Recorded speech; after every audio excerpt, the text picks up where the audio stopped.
Okay, so you can private message me, by the way, but we are live. We're 6 minutes away. I have what an incredible honor, Mike, it is to interview you. I got to Oh, tell you, what an incredible honor. The 50 thank you. years that your career has spanned, 50 years. And wow, I sort of did kind of live vicariously through reading the book, which we're going to talk about that tonight. We're going to have you on as long as, like, I'm looking at maybe an hour, really, because I have a lot of stuff to cover with Yeah, you. whatever. I'm easy. I'm very But easy. wow, what an adventure you have had, sir. What an adventure. Huh? Yeah, I have. I am so blessed. You know, What an adventure you've had. Wow. So, I just I just got out of the pool with my 3-year-old grandson. You know, it was wonderful. It's wonderful. and you're still living the life. I am. I am. In fact, I have an interview tomorrow with someone about another potential documentary. So, Wow. How was that your first one? We're going to talk about that no, tonight. it actually was not my first one. This is the Oh, latest project I've done, but I had okay. a couple of documentaries before, including one about Florida's alimony system. Florida is one of the few states that has lifetime alimony, Mm, interesting. and so I did a documentary about that, and I did one about Jim Greer, who was The judge. the no, not Judge, no, not Judge Greer, Oh, gotcha. who was the head of the Republican Party of Florida. Then he went to jail. Oh, yeah, yeah, yeah, yeah, yeah. So So you're doing a documentary on that? I did a long time ago. Gotcha. Okay, very well. So we are 4 minutes away, and I have the incredible honor of being able to interview an iconic figure, journalist, hard hitting investigator. Um, I'm going to be interviewing him in 4 minutes. Please tell your friends, family, loved ones, anyone that you know that's interested in journalism, the media. He just wrote a book. It's amazing. I've read 12 chapters already. There's 26 chapters. I'm halfway through the book, and it's an amazing read. I bought it on iBooks yesterday, later in the evening yesterday, and I'm almost done, and I'm gonna finish it off this evening because there's incredible chapters left that I can't wait to read. So, good evening, Haiti Oropesa for Florida You Judge. For those of you who follow on Facebook and YouTube, thank you for tuning in. And we're getting ready in 3 minutes to speak to Mike Deeson. He's going to be telling us what he's been up to. He retired in 2017, but I don't think he's really retired. He's still going strong, and doing a lot of impressive work. He just wrote is that your first book, Mike? Yep, That it is. That is my first book. Okay, so it's his first book. It just was released June 1st of this year. And again, I started reading it yesterday. Amazing book. It really is. It's a lot of inside, behind the scenes information that is just it's hard to put down, honestly. And I'm not just saying that Thank you. to because I was paid to say that. That is the truth. You will not regret buying this book and reading it. It's not expensive at all. The hardback, Mike just advised, is 19.95. I bought the digital one on iBooks yesterday for much less than that, but I would have paid more because it's that good. It's Thanks, really Sadie. hard to put that book down. Anyways, we're 2 minutes away from an incredible, exciting interview that we're gonna have with Mike Deeson. Many of you know who he is. We see him um, in his investigative pursuits that which spans 50 years. And did you know, Mike, that when I was reading your book, you said your first, I think you began in 1968. 68 was my first TV. The first TV story I ever shot was in 1968. I'm Guess, old. guess what? Guess what? Guess what happened that year? You were born. I was born. Yeah. Yeah, yeah. I've been doing this a while, but I never worked a day in my life because I loved doing what. That's it. That's the ticket. If you can do what you love and get paid for it, That's right, and I still am. you still are. So we're 1 minute away from our interview with Mike Deeson. And so please let everyone know so that they can see this incredible interview.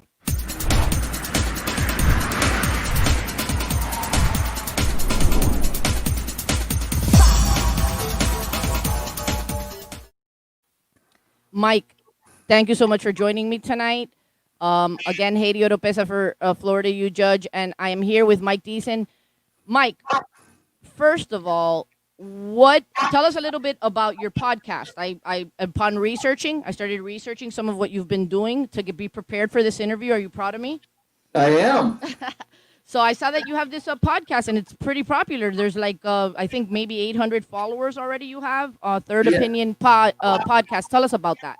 Well, what happened was I'm Jewish, and the Jewish Federation in Tampa wanted to do a radio show and a podcast, and they came to me and asked if I would co-host it, and we deal with contemporary issues that affect the Jewish people in America, throughout the world. There is Haiti. There is an incredible rise of anti-Semitism.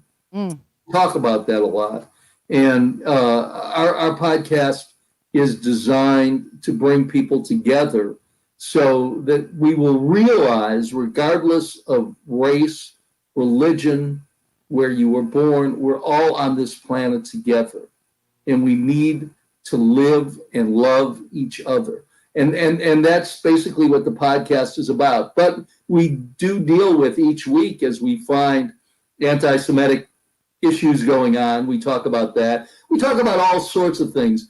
But that was the genesis of it. They came to me and asked me if I would do it, and I said I would be delighted to. So we do it. But what's really cool, okay, as we're having this conversation right now on the internet with technology, I do the show. I have a home studio that I'm in right now.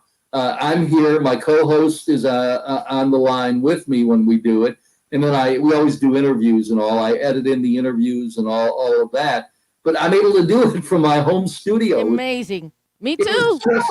And look at you. Yeah, exactly. I love technology. When I started out in TV, as you just mentioned before we went on the air, in 1968, because I'm older than dirt, we could not have imagined Incredible something like this. I'll tell you a funny story. I have an iPhone watch, an Apple Watch, and my 3-year-old grandson, because sometimes I get a call, and my 3-year-old grandson, just like out of Dick Tracy, if you remember Dick Tracy, that might be before your time, he would talk on his radio watch.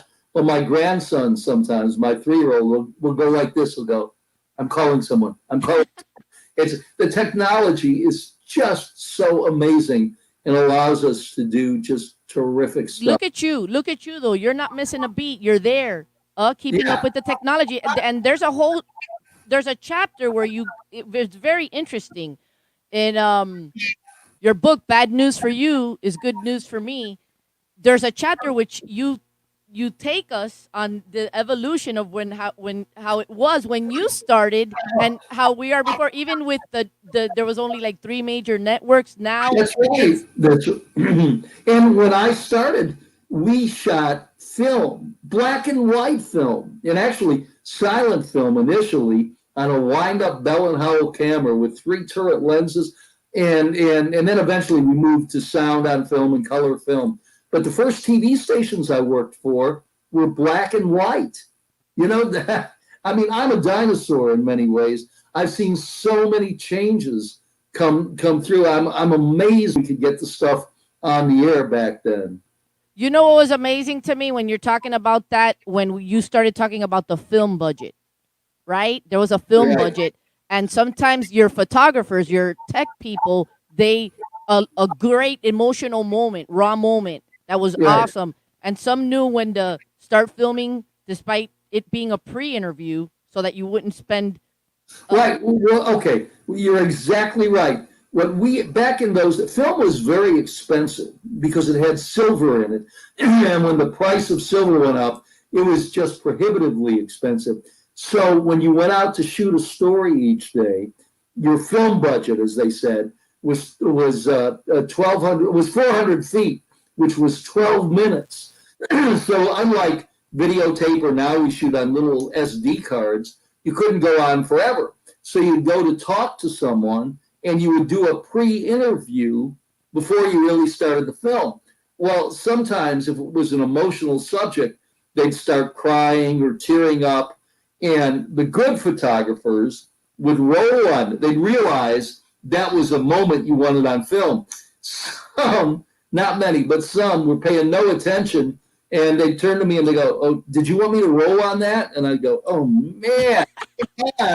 And then you'd have to ask. So now the person has bared their soul to you, and he or she, they're crying and all that, and then you have to ask the question again and go, "Could you get all emotional for me?" It didn't work. Right. And some of them had the skill to know when that magical moment appeared, and Absolutely. they didn't care about what the rules were about. Don't film while there's a pre-interview to save on money. They were like, "This is gold. I'm filming." Exactly. And I must say, I have worked with some of the most talented photographers in all of America. I've been very fortunate to do that. So most of them were back in the film days, and then we went to video and all that, are just great people. They were journalists. They were just a guy that would point. They weren't a cameraman. They were photojournalists who were journalists as well as photographers. Let me ask you about you mentioned the new age of info. You said you came up in the golden age of TV. I did. And it's obsolete now, right? In your book you say that the scheduled TV programming is obsolete. It is. It is. Well, I mean, look what you're doing right now. Look at your show. You are doing contemporary issues. You're looking at judges. You're talking to candidates. You are a citizen journalist. Everybody can be a citizen journalist because of the technology, but you don't have to rely on the major networks or the local TV stations. You can reach a huge audience, and that's a good and a bad thing. Talk to us about that, because I was going to ask you, Mike. Part of your preface in your book, and I'm going to quote, you say, "Nowadays, everyone is a journalist, or so they think." Right. Or so they think. That's your quote. So I wanted to, when I read that, I immediately said, I want to ask Mike about that. I remember in 2013, I reached out to you. I didn't even know you. I had never spoken to you before, but I had a little bit of back and forth, not a nice one, with Mike Fasano, who at the time was a House rep. I wanted he was my representative. I wanted him to tweak something, and then he, at some point, threatened me with a Florida bar complaint, and I reached out to you. And we weren't on the same page about the newsworthiness or whether it would sell. You took the time, even though I was the tone in my email to you was not incredibly joyful, because I was disappointed that you didn't want to cover it. But you took the time to send me a nice email explaining to me, look, this is the criteria, and this is why most likely not even our outlet, but no outlet's gonna cover it. So I thought, what voice do I have? I need to have an outlet, some place that I can bring this information to people in regards to people in power, people in office. And so, voila, not too long thereafter, with my efforts to have oversight over the judiciary, here we go. I've taken advantage of everything that there is technologically to be able to do this. So talk to us. What is a legit reporter? And what are the problems with citizen journalists, and even journalists who the public is, we're in an era now where our very president is continuously undermining the media and creating distrust in the people, and people When he calls us the enemy of the people, and I think we are a vital, integral part of our society because we hold people accountable. I mean, to me, the job of a journalist is to comfort the afflicted and afflict the comfortable, and make the comfortable uncomfortable, because sometimes they abuse their power. Here's the problem with the citizen journalists. when I did a piece at Channel 10, first I would do all sorts of research on the story. I was a paperwork freak. If you could look around my office now, you'd see paperwork everywhere because I still am a paperwork freak. But I would research it and I'd say, yeah, we have a story here. Then I would, go out and shoot it and write it. After I was done, then it went to our producer of our investigative unit, who would then look at it, ask me questions, make changes. Then it would go to our executive producer, who would ask me why I said this, what I had to back it up. Then it would go to either our news director or our assistant news director. And then we would have a conference call with our corporate attorney in DC. And I was on the witness stand. And he would ask me line by line, you're saying this, what do you have to back it up? What piece of paperwork do you have to back that up? How can you say this? How can you say that? And if I didn't have it nailed down or buttoned up, they wouldn't let it go into the story. So we had talked about this earlier. I was sued a bunch of times, right? But never lost any because we researched it and had paperwork to back up everything that I said on the air. Now, unfortunately, some people, and I know you do your research and you do all your paperwork and really research it, but some people on the internet who act as, let's call, citizen journalists are doing more opinion than fact with no backup and no checking. And the problem is that people believe the lies and foster it, and then it gains traction because of the ability of the media to, through social media, whether it's Facebook or Twitter or Instagram or whatever. And so lies can just explode and go on and on and on. And the citizen journalists don't have the same checks that I did. I mean, I really was put on the witness stand for every story that I did. So should citizen journalists are getting lawsuits filed against them when they You are know, libelous? I don't know of any, although I'm sure there are some. I personally don't know of citizen journalists that have been sued, but it would not surprise me. Now, there was a big kerfuffle on Capitol Hill because there is a law that right now protects social media. Okay, if I say something completely libelous on Facebook, someone could sue me, but they can't sue Facebook. Right, that's true. Whatever, because their claim is Zuckerberg says, well, we're just the vehicle. We have nothing to do with that. And that's problematic. That should change. Right. Via federal law. Right. That they have to moderate and take out anything that's not. Right. Yeah. But you do agree, Washington Post just settled. Right. They just settled. So would you agree? Isn't the essence of a journalist, whether citizen or one that's trained, does a citizen journalist need to be trained in order to do a good job? Because at the essence of a journalist is reporting facts, truthful facts. Absolutely. Right? That's what and you said in your book, your passion is seeking the truth and also pointing out, exposing wrongdoing. And let's talk about that. We're going to kind of develop that a little bit more, but negative campaigning now, we have elections. And I asked yesterday my people on social media, what do you think about negative campaigning? Your passion is to expose wrongdoing. That's Right. not bad to do, right? You have to expose the good and the bad, yes? Right, absolutely. Absolutely. A lot of people would get angry with me. I mean, my deal was if someone did something wrong, particularly an elected official or a government official, whether they were a Democrat, Republican, or independent, I did not care. All I cared about was that playing by the rules. I think that people have to play by the rules.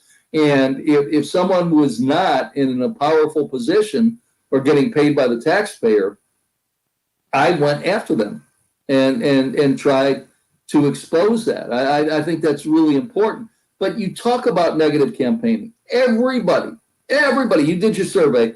People say, "I hate negative campaigning." Right? That's what you're. So why does it work? Why do politicians do It it? works. That is the problem. Negative campaigning works. That's the only reason that the consultants continue to do it. So while people say, I hate negative campaigning, the vast majority of the voting public is moved oftentimes by negative campaigning. Now, let's look at the current presidential election, okay? The people that love Donald Trump, there is nothing that the Biden camp can say that will change their mind. The people that hate Donald Trump, there is nothing that the Trump campaign can say that will change their mind. The only people that count in this election are the people in the middle, some of whom voted for Trump last time and now have second thoughts, some of whom stayed home last time because while they didn't like Trump, they didn't like Hillary. Hillary had a visceral negative reaction among some people, and the people who voted for independent candidates. The Trump supporters, the Biden supporters can't be swayed. So it's that narrow group in the middle that either didn't vote, that they've got to get them out, or that voted for Trump and have second thoughts and regrets, or that voted for a third party candidate. And that's going to determine the election. And that's where every spot that you see on TV, whether it's Biden or Trump, is not aimed at the supporter of that candidate or the people that don't like that candidate.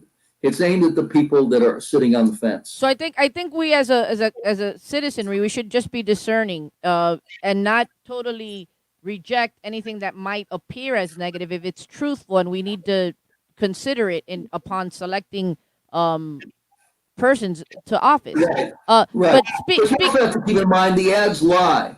There are so many false ads. For example, and I'm picking on Trump now just because I know this lie. He said there's an ad out right now that Trump has that says Joe Biden supports defunding the police. That is a bald-faced lie. It's been fact-checked. It's been political fact-checked. Biden does not support that. Biden wants to maybe change some things a bit. He has come out and said, I do not support defunding police. There is an ad now. I think they either have Tucker Carlson or Sean Hannity with a soundbite in the ad saying, and Joe Biden wants to defund the police. Not true. Not right. Right. And listen, citizens have to just do their own research and just not go by what they're told. They need to right. fact check, right? Right. Absolutely. Speaking about negative campaigning, there's a current local race in Hillsborough, where there's an ad that came out, and I'm gonna show the viewers the ad. I took out the candidate's name because I'm not gonna reward this, but it's for a Hillsborough County can't afford Kevin McDowell. Slandered beloved outgoing clerk Pat Frank with baseless claim of absenteeism. I know that coverage came out in 2012, I believe. I have the article right here. You did that investigative work. And listen, I'm pretty convinced that you, sir, with the whole process that you described prior to a story being published and put out, you're even cross-examined. You're put on a asked questions just to make sure that it's airtight. You had a headline that it's still up in WTSP Channel 10. Clerk of court absent from work for months while shifting blame for problems. We're not going to get incredibly into it. There's no real need. I don't understand how in 2020, one of the candidates in the clerk race in Hillsborough even had to dredge that up. I don't understand and as we just said, it works. But issue of absenteeism was slanderous. How do you respond, sir? Yeah, look, I'm not going to publicly take sides, but I saw that ad and I was offended. I was absolutely, and has done wonderful things in this community. I personally think she stayed on too long. That's just my personal observation. She gets angry when I say that. But there was a point where she was not showing up at the office. People from the office called me. Judges were writing emails, which I had in my store with the clerk's office. And Pat was falling asleep at meetings, that is slanderous. First of all, it's libelous, not slanderous if it's false. It is libel, not slander. Please get that straight. And that is wrong, and I was offended by that because it was absolutely true. Now, she did have surgery to correct that, but she did not show up in her office, was making like $160,000 a year. And people in her office said things fell through the cracks. Judges, some of whom were not happy, said they were having problems with it. And it's absolutely true. And it offended me. It offended me to say that my report was wrong because it was not, and even Pat admitted it. And that is a terrible campaign flyer. Excuse me. Tell us how you really feel. Well, because it cast a pall over my reporting. And and here's the other thing. That's just a practical tip. If somebody that I consider to be beloved and I believe they were slandered 4 years ago, why would I bring that up again? Why would I bring that up? What point does that serve other than to be negative with no end result? And listen, it's upon us to take note of that. I believe when you have nothing positive to present to the voter as to why you are the best candidate and you have to resort to that, voters should disqualify, reject that. All I can say, again, I'm not taking sides in that, but that allegation is false, a bold-faced lie, and the person that put that out should be ashamed of herself. Do you hear me? Ashamed of herself for putting that out there, because it's just not true what she said. What I said was 100% true, and even Pat admitted it. You know what? You call a spade, Mike. I have in the past, no, honestly, I'm not just saying that. We've had disagreements. During the mayoral campaign, I called you. I did a broadcast on double dipping when Straz was talking about Jane double dipping. I called you. You told me that's BS. You did. You were defending Castor and saying that's nonsense, Haiti.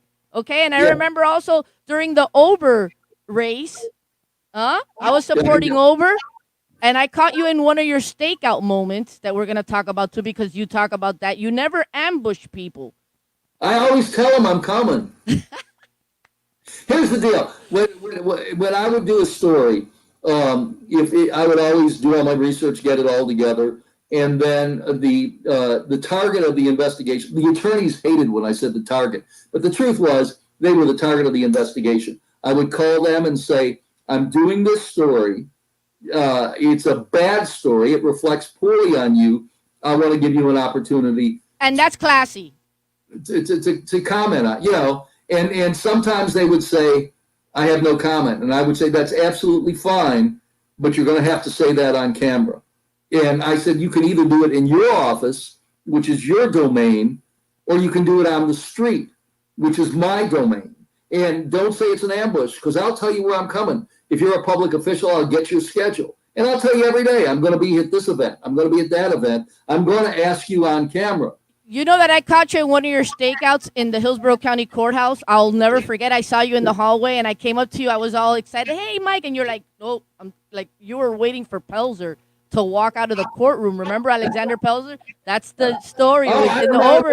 Yeah. I do remember. You got to understand, in the 35 years I was at Channel 10, we figured it out at one point. I did something like 20,000 stories. Wow.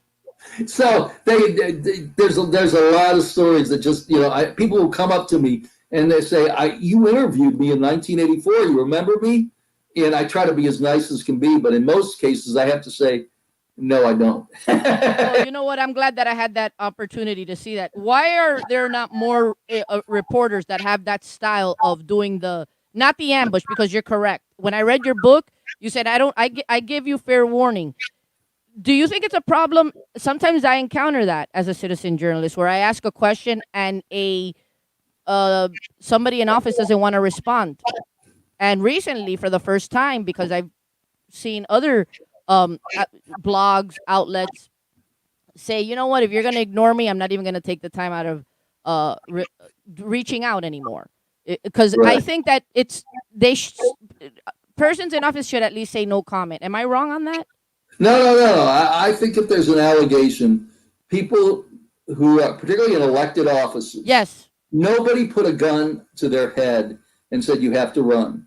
If you're going to run for a public office, you have an obligation to be transparent and answer not only the questions you want to answer, but the questions that you don't want to answer. One of my favorite stories that's in the book is with Jeb Bush. I drove Jeb crazy. Now, let me explain something to you. I admired Jeb. I disagreed with him on a ton of things, but Jeb was a hard worker. He did his homework and he did what he thought was right for Florida. And he didn't care whether you were a Republican or a Democrat. You know, he had his thoughts and he would clash with Republicans as well as Democrats. Again, I thought he was off on some of his things, but still, I respected him. You know what? And there's poignant little moments there and sweet moments where even though you were honest about that as you just stated, there were nice moments. Again, the public, you should read this book. It's an amazing book. And let's now that you're on that, and I don't want to forget because I have a lot of questions for you, Mike. Tell us about real quickly. If you look at the index of the book, and I'm going to show you again, go ahead and go to iBooks and look this book up. Look at the all the chapters that are there. Every single chapter, amazing. He, it this book covers pretty much the span of Mike Deason's career, It was twice as long. and you cut it. Yep. I had to get rid of. There were some great stories that never made it into the book Tell because. about tell about the auction with HRS real quickly. Oh yeah. Well, I had done so many stories about HRS, which is the predecessor to DCF. They were moving out of their headquarters, WT Edwards, back behind where Steinbrenner Field is right now, which used to be a TB hospital for tuberculosis in the 50s. It was a terrible building. Anyway, my news director, who observed the stories I had done about them, he said, they are so sloppy. I bet you they're going to leave some confidential paperwork behind in the building. And they were having an auction. So I went there, and sure enough, they had a room full of confidential papers, and I bought it at auction. All these boxes of confidential paper. Let me tell you. So I said to my news director, "How much can I bid?" And he said, "Don't bid more than $200 without contacting me." So I made the bid, and I called him. I said, I got the boxes, and he said, "How much did you bid?" I said, $5, and he went, $500? More than $200 to call me. I said, no, $5. So for $5, I got a cartload of boxes of confidential papers that were never supposed to be out. And then I eventually turned them over to Jeb because some people at HRS got fired. And I want you to see that part in the story where some people are urging them to be mad at you, because you exposed it. Yeah, the DCF or HRS, they were irate. And one of his aides, because I used to drive Jeb crazy, I'd ask tough questions. And one of his aides said to him, I overheard, because he did a great thing on camera with me, crediting me. It was a wonderful thing, blah, blah, blah. And one of his aides said, why are you being so nice to Deeson? He drives you crazy. And Jeb, to his credit, said, he did a great job. He deserves the credit for that. And that's why I respected him, because I thought he was a decent person. I disagreed with his philosophy. on a lot of things. But anyway, I respected him. You know what? Somebody, we're gonna continue on. This is great. I mean, like the time is going by quickly. I'm having fun, Mike, interviewing you. Robin Fusan, Judge Fusan says that you are quite the songwriter as well. I am. Well, thanks, Robin. I hope life is good for you. Glad that you're tuning in. Yeah, I have probably written between 500 and 1,000 songs. For 15 years, I was the regional coordinator for the Nashville Songwriters Association and taught songwriting classes once a month. In my wait, let me hang with me a second. Let me get Sure, take your time. hang with me. This is something from the first song that I ever had cut. This it's called "Way Too Hot to Handle," and it's I just framed the CD and all that stuff. I've had a bunch since then, but anyway, it was sort of cool. I just finished a documentary, and I wrote a song for the close of that for the credits and all of that. But I've written a lot of songs. I have a studio here in my home. And I did some music videos that are online, I think still. At least I've got a YouTube channel that's got some of my songs online. I did some music videos with them. You know, I want to tell the public that upon reading your book yesterday, I got to tell you, a lot of times when we see your investigative reporting, you're hardcore. You're nothing to play around with. You are not, okay?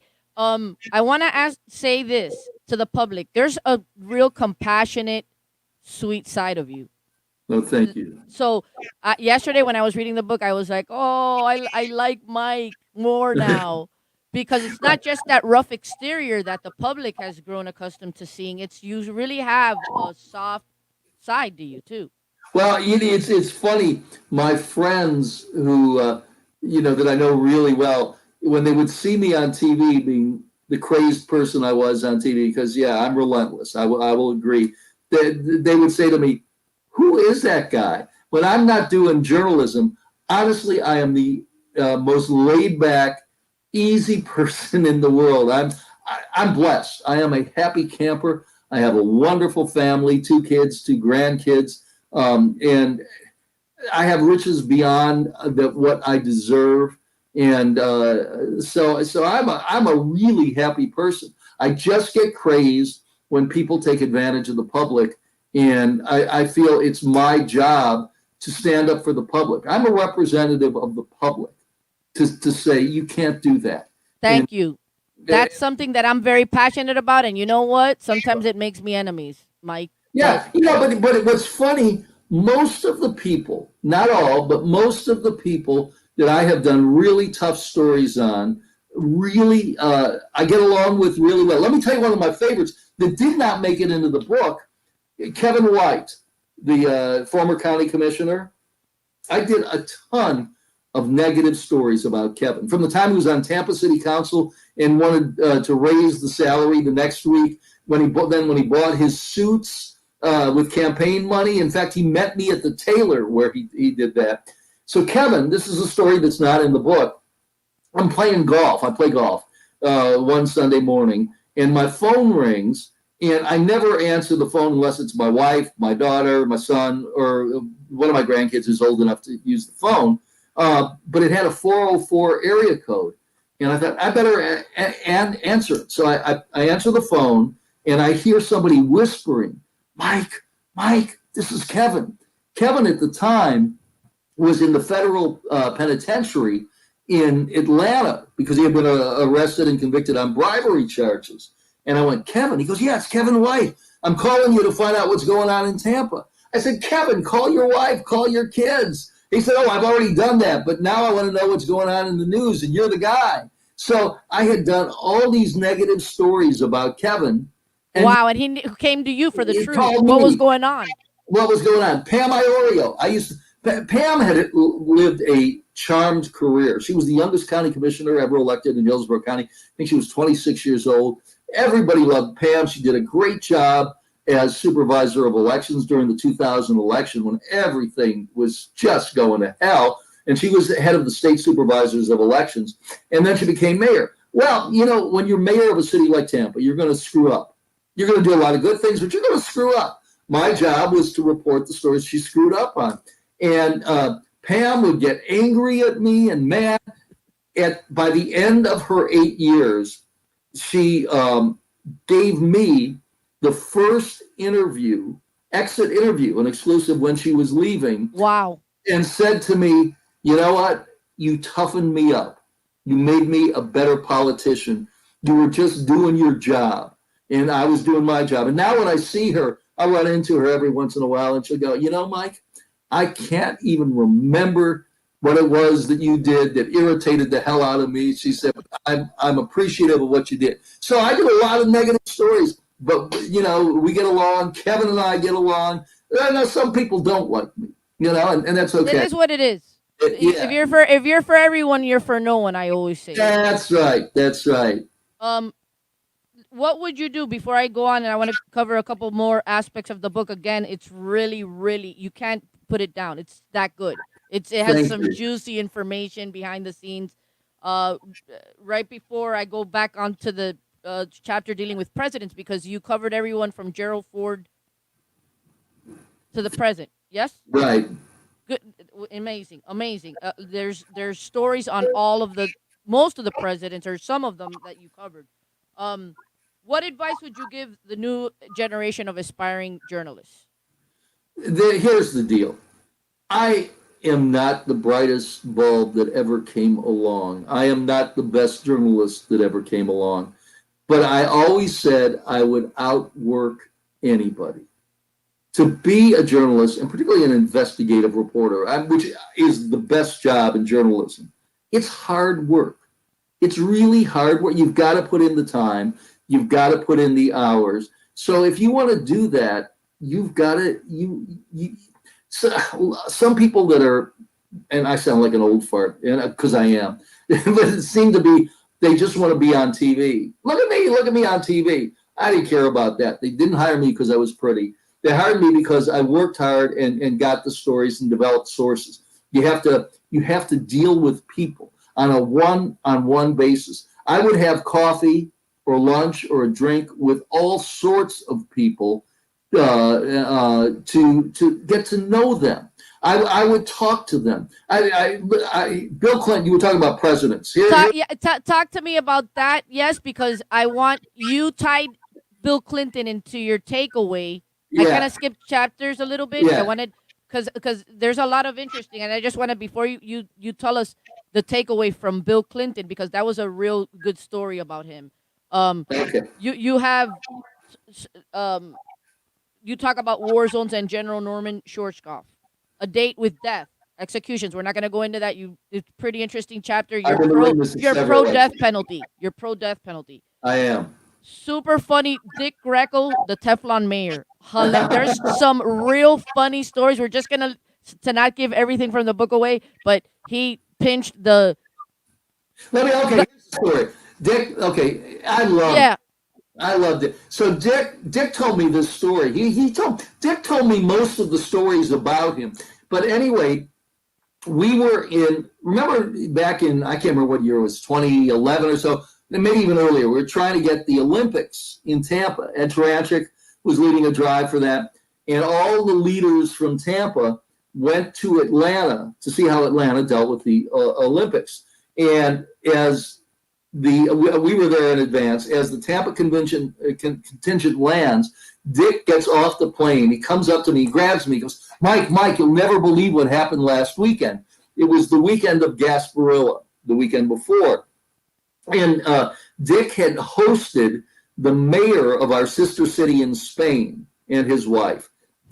And they did the parade, and then they went to Burns. And I remember Dick is a Tampa native. And then they did the tour of the wine cellar. And Dick goes, Mike, you know how many times I've seen the wine cellar in my life? So he said, I thought I'd have some fun. Linda, his wife, he said, is very ticklish. So it's dark down in the wine cellar, for those of you who have not been there. And Dick says, I thought I'd pinch Linda on the butt and see her jump in front of all these people.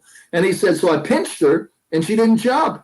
He goes, so I pinched her a little harder and she didn't jump. And he says, no, I really pinched her hard and she didn't jump. And then I see that Linda is at the front of the line, and I realize I'm pitching the butt of the mayor's wife of our sister city.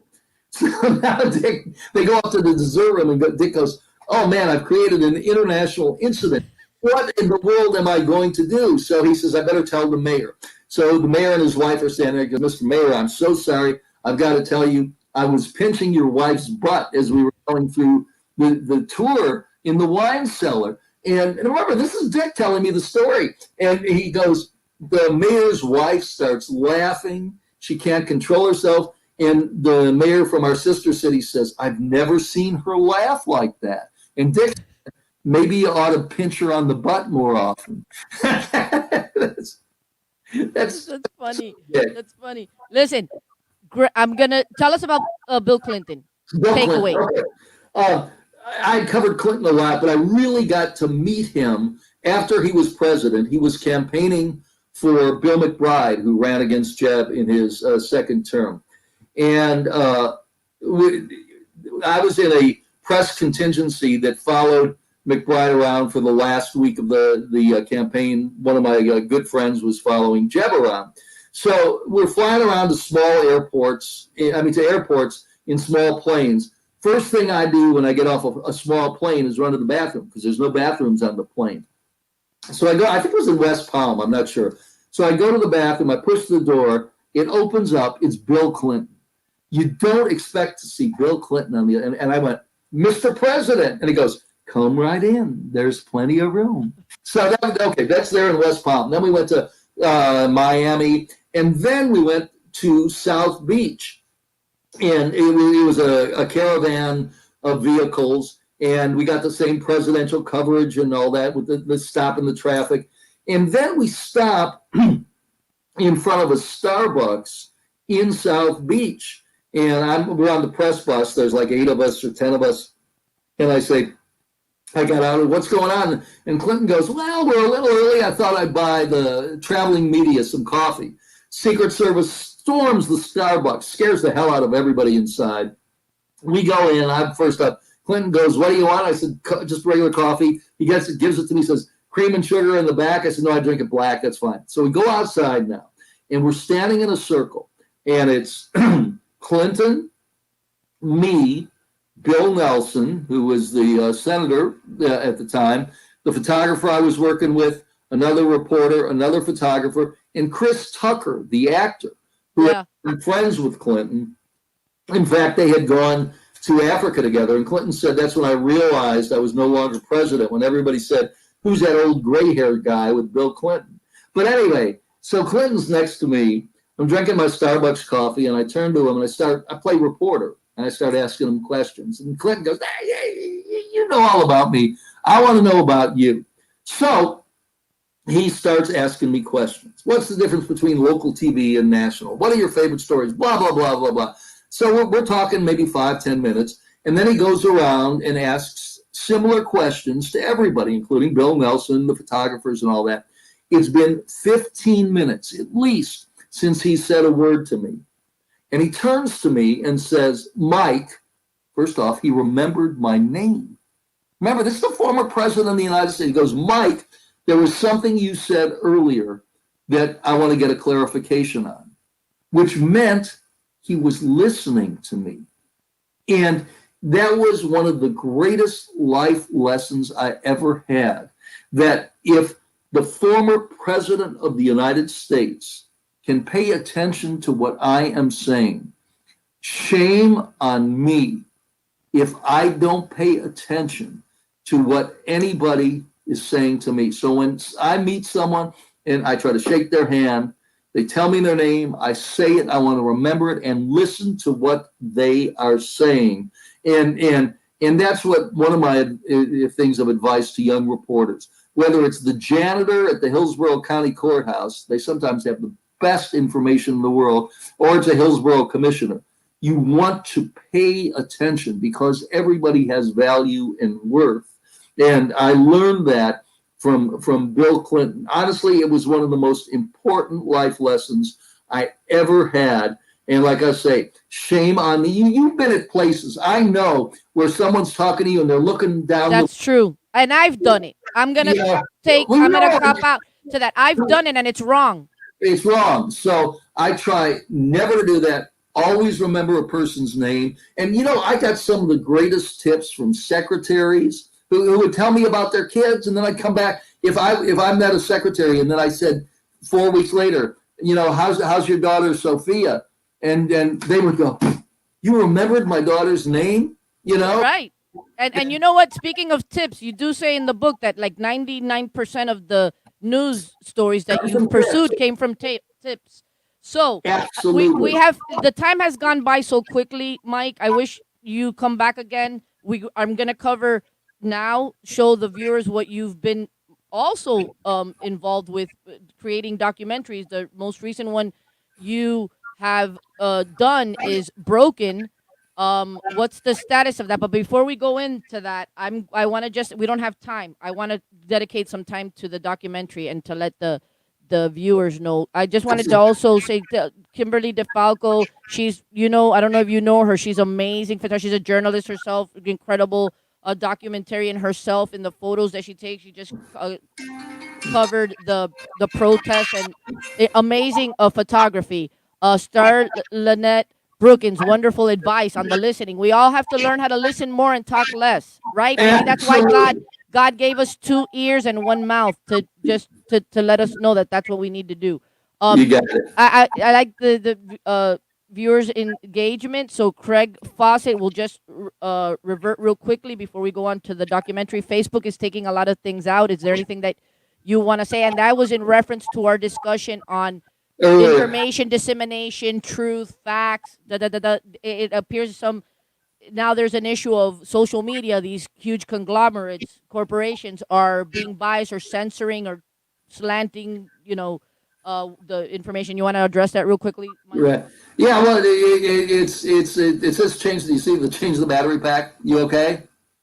Okay. Yeah.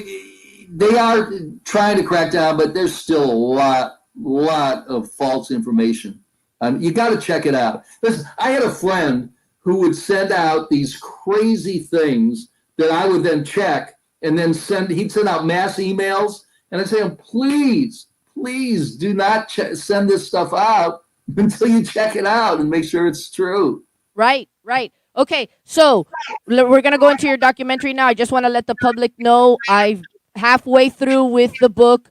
Bad news for you is good news for me. Some of It's on Amazon. If you're interested, you can go to Amazon. it's on Amazon iBooks, and you can also get it at the local bookstore. I imagine the Yeah. hardback. A lot of some of the chapters you're gonna get read great stories of Mike's investigative work. Al Sink is in the book. Al Gore, his interaction. Bob Graham, Charlie Crist, Jeb Bush, and others. Rick Scott. He just talks about. You cover the rays. There's a chapter called "The Rays of Hope." Um, Birthing baseball, I believe that's the name of the chapter. Yes, birthing baseball in Tampa Bay, blow wind. You cover hurricanes. Your coverage with hurricanes, the Bucks. You talked about Terry Schiavo. One of the last chapters is the coverage on your coverage with Terry Terry Schiavo. Shiloh. Sexting can cause memory loss. Coverage on the Hillsborough property appraiser Rob Turner. And so, also one last one before we go. You did also cover Frank Regano, Oh representing yeah. the mob. And the dump of the century, the case that where you got a tip that you were kind of skeptical of, but oh, wait a minute, hold on a second. I'm just hold on. She's got to change her battery. I can talk while you do that.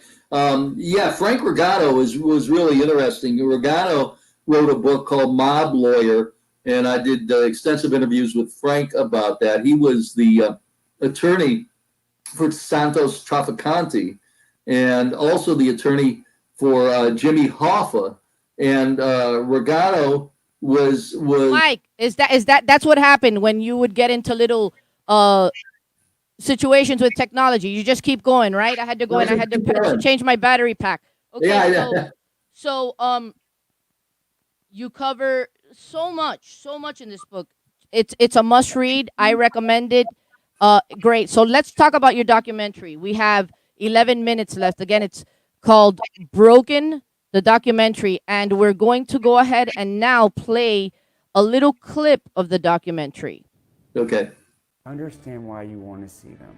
They are amazing animals, but you have to understand also the price that they pay and what happens to them for you to be able to see them for that one day, and then you go on with the rest of your life.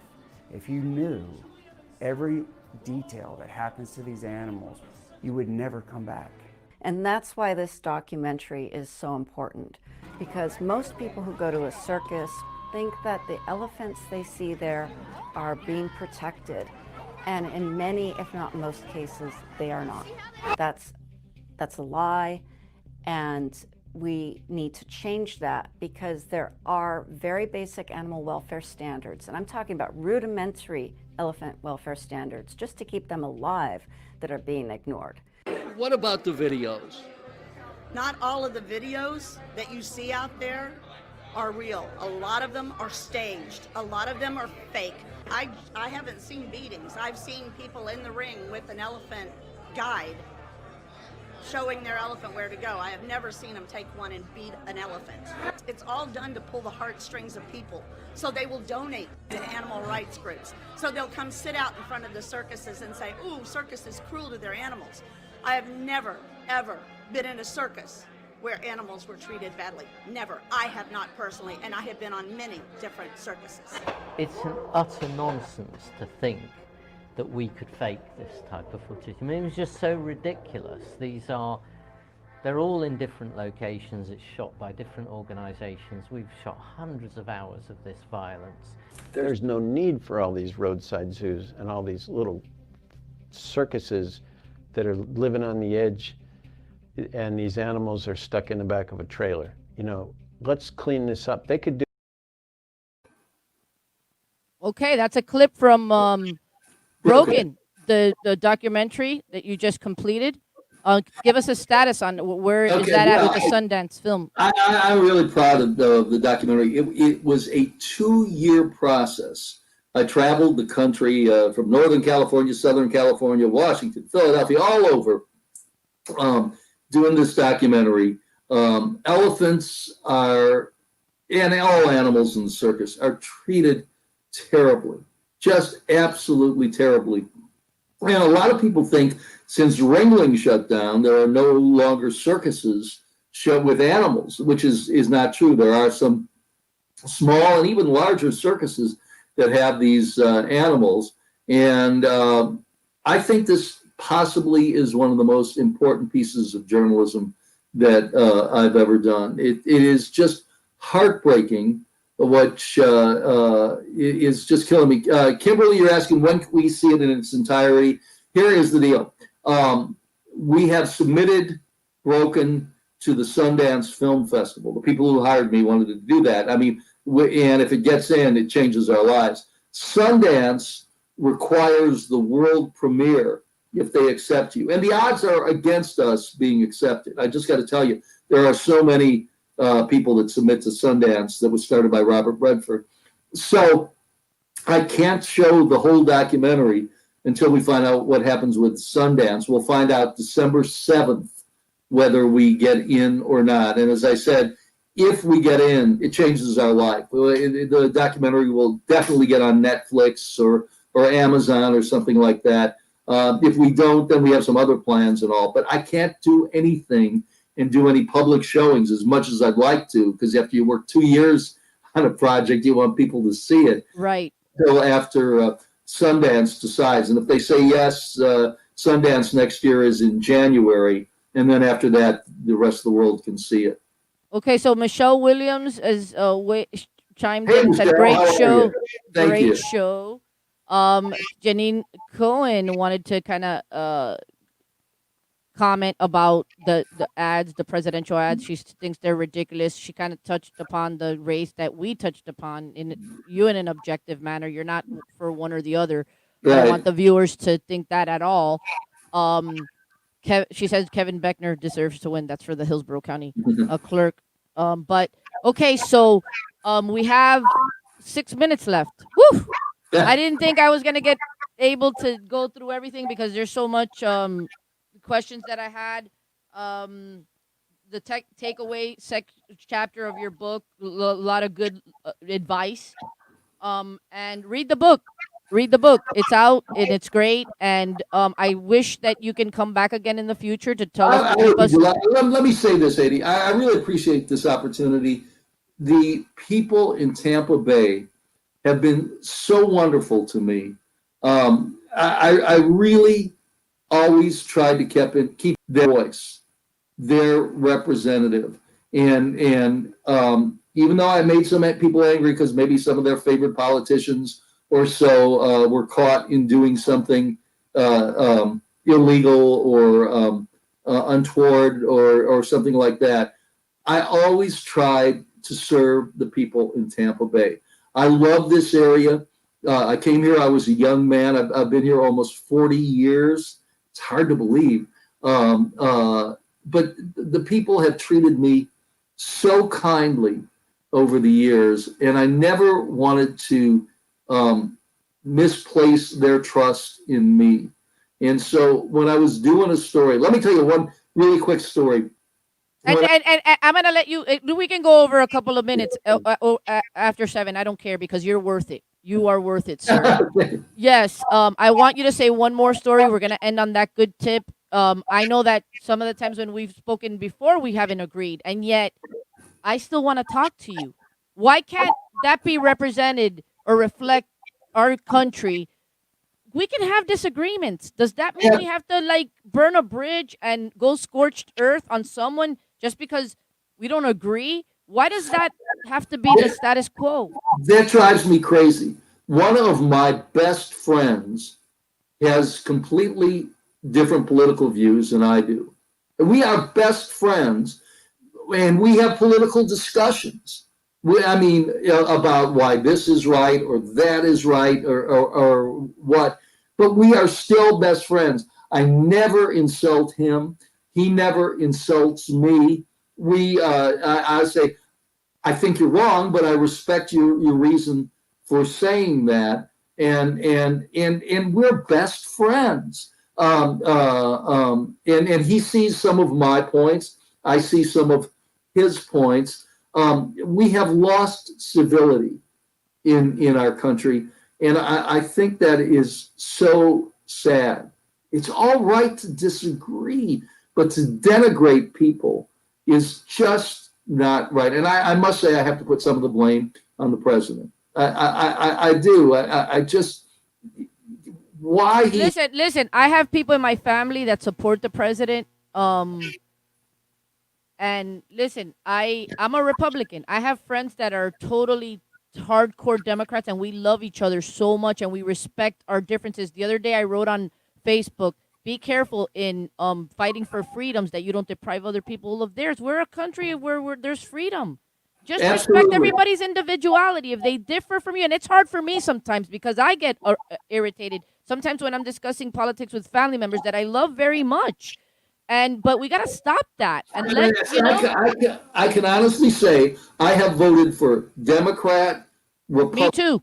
and independent presidential, gubernatorial, and Me too. senatorial candidates. So I vote for the The person. I'll give you a prime example. Connie Mack, who was a staunch pro-life senator, and I believe in pro-choice. But I voted for Connie because I thought that he was serving Florida, was doing what he believed, was a man of integrity and honesty. And I disagreed with him on what is a major issue, but like Ronald Reagan had it right. If you agree with me 80% of the time, we're on the same page and we can be friends. And the problem is people want to check off 100% of the issues, and you can't agree with that. Yeah, I You don't can't agree with everybody on I don't everything. agree You with my can't. wife maybe 100% of the time. In fact, Right. do a whole nother show about it. We could. We could. And one last thing before you say whatever story it is that came up, because I want you to wrap up with one of the most heartwarming. I was moved by it. And then now that we're gonna wrap up on this tip, let's get along despite differences. You have a chapter called Rodney, let me tell you something. you got a chapter Too Much Love. Rodney King. Too much. That was an unbelievable story. Yes, it was. King was so profound when he said, "Why can't we all get along? We are all Americans. We have this one wonderful country with this greatest gift called democracy. Why can't we get? We can disagree, but Right. we're all united together. Look what the United States has done. The greatest generation saved us in World War II. We put a man on the moon. Right. We have done so many things together. We should be the United States of America." Amen. So, Amen. One last thing that I was gonna ask you about. yeah. The best political stories that you said you got where liquor was served. Yeah. Oh, yeah. Okay. Yeah. Talk about that legislator or that told you something and then forgot Yeah. that he told you because he was. When I was in Virginia, I worked in Norfolk for 10 years. I covered the General Assembly. I was a political reporter before I became an investigative reporter. But then I learned that politicians, this is going to shock you, lie. And so when I caught them in lies, I said, I want to do this on a full-time basis. Anyhow, when we would stay in Richmond, which is the capital of Virginia, we'd stay at the same hotel that many of the legislators did. And so I would keep a reporter's notebook right inside of my pocket, those thin notebooks, and we'd be drinking at the same places. And, loose lips sink ships. Legislators would tell me these crazy things after several drinks. I'd run to the men's room, write it down because I probably wasn't going to remember it. And then I'd hit the legislator with a question about something that they told me 2 or 3 weeks later that was supposed to be a secret. And they would go, "How did you know that?" And they didn't even remember that they told me that. Exactly. So, yeah. So I got. Let's wrap up with the chapter which is in Hillsborough with judges in Hillsborough. I was astonished with the judge that initially was on board with granting an order to remove kids from foster parents who were related by blood, aunt and uncle, because they were giving this child too much love. Tell us about that. Here's what happened. There was this little girl in Hillsborough County whose mother was a drug addict. The mother had twins. She was really a neglectful mother. They were born prematurely. They were supposed to be on oxygen masks. I can't remember the exact thing, but they were supposed to be on breathing apparatuses. But because she was a drug induced mother, she didn't put either of her kids on it. The little boy died. Girl survived, and DCF removed the little girl, Tisha was her name, from her parents, from her mother, and gave her to the aunt and uncle, who were wonderful folks. There's a thing called a guardian ad litem that is supposed to look out not for the interests of the state or the parents, but for the interest of the child. This guardian ad litem had his first case ever with them. The mother, although she was a drug addict, was really hot. She was really good looking. And I think the guardian ad litem, yeah. And he told the judge that the little girl needed to be removed from the aunt and uncle because they were showing her too much love and would never be able to reunite with her mother again.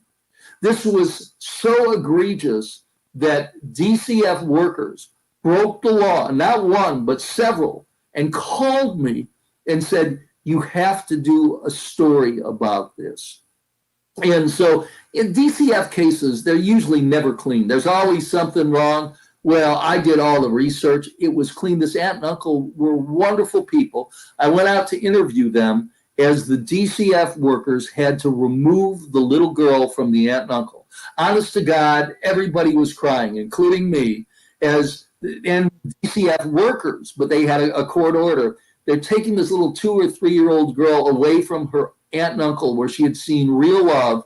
As she's placed in the car seat in the back of the car, she put her finger up on the window. Her uncle put his finger up, like E.T. We're all crying. It gets to me this day, and they drove away. The only happy ending about this story is that finally DCF and the guardian ad litem and everybody realized they made a huge mistake, but it was more than a year or two later.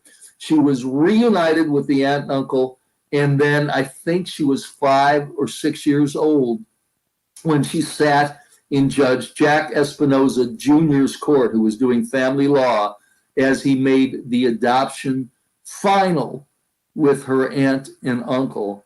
And he let her help sign the order. Let her write the order, and I was able to show her on tape that story of, and I don't know if she recognized it or not. She was 5 or 6 years old, but honestly, it had a happy ending, and not all the stories do. And that's a good way to end on this, because it was such a good, wonderful story. You know what? And I love a good story, just like you. You classified yourself as a storyteller. That's what you That's do. what I am. It was a pleasure and an honor to have you on this evening, and how fun it was for me, sir. I hope you come back.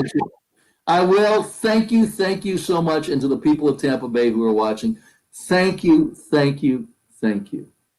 Haiti Oropesa for Florida You Judge. Thank you for tuning in. Till next time.